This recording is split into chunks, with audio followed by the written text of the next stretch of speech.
What's up, guys? Saints get the win in Tampa Bay, 23-13, to keep their playoff hopes alive and still trying to win the division. It's going to be, whether or not they actually make the playoffs, it's going to be a very close call. I wouldn't get your hopes up too much because the Saints still need Tampa Bay to lose to Carolina next week, which is already very unlikely in itself. And we have to beat Atlanta next week to have any chance in the playoffs. There's some weird 7-seed scenario, but for anything to happen, the Saints have to win next week against Atlanta. But let's talk about this game, okay? This game shows you what most of us thought the Saints would be this year. The Saints come out early, have probably maybe the best drive of the entire season, and score a touchdown in the opening drive. Their first opening drive touchdown of the season, by the way. And that took about half of the first quarter in itself. Really set the tone for how the game would go, right? And, this is what you imagine the Saints to be early in the year. You thought they'd be a team that they could get a lead and then play through their defense and then win a close game, essentially. And that's what the Saints did. It wasn't super close. They were up 20-0 at one point. It got to, the final score was 23-13. This game wasn't close. There was a brief moment. At least I was getting flashbacks to last season when we blew that game in Tampa. But you know what? They closed it out this time. And, this is what you thought the Saints would be. Even without Marshall Lattimore, the Saints did a pretty decent job against Tampa. They forced, I think, 3 or 4 turnovers. Adebo had an interception on a 2-point conversion also, if you want to count that. Brian Brzee was getting sacks. Zach Bond got a sack. Jonathan Abram. This dude, Jonathan Abram, was not playing, I don't think, all year because they either could have played Jordan Howden or Jonathan Abram at safety. And Jonathan Abram fucking balled. He had a pick. He had a forced fumble on Rashad White when the Bucs were really driving early in the second half and could have changed the game. Fucking Jonathan Abram said no. Jonathan Abram said no, shut the door on him, and that really is what kind of flipped the game. Not flipped the game because we were already winning. But that's what really made me believe the Saints were actually going to finish this one out. And they did. And they did. They allowed some garbage time yards, big plays at the end of the game. But they fucking won this game. Derek Carr played really well. Kamara was playing well, but he got hurt. He rolled up his ankle, tweaked his ankle a few times. Because some dude ankle tackled him and really fucked up his ankle. And then he re-aggravated it again and he left the game. So I don't know how bad his injury is. Hopefully, if Kamara can't play next week, we can get Kendry Miller back because he's been out for a long time too.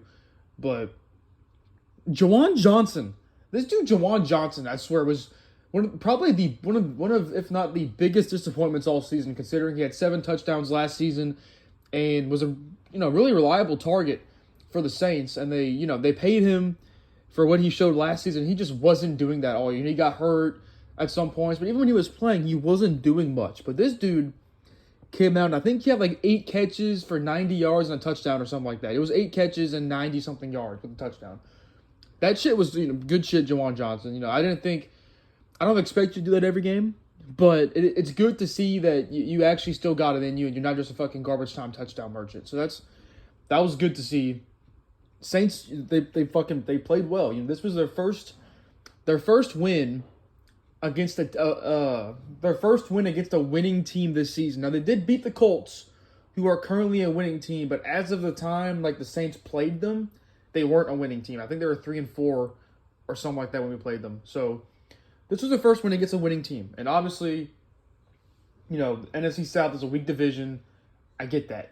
But this team, let's not underestimate how good Tampa Bay had been their last 4 games. They were 4-0 in the last 4 games. Baker Mayfield was on a fucking tear. He had that game in Green Bay when he had a perfect passer rating a couple weeks ago. No one has done that. Only him and Aaron Rodgers, I believe, are the only quarterbacks to ever have a perfect passer rating in Lambeau Field. So, what the Saints did to Baker Mayfield was really fucking impressive. Really fucking impressive. Great to see. And right now, obviously the Saints are still going to be playing for their playoff lives. You're not going to be hoping to tank. At least you shouldn't be. If the Saints going into this game, the Saints had 7 wins. They're not going to tank.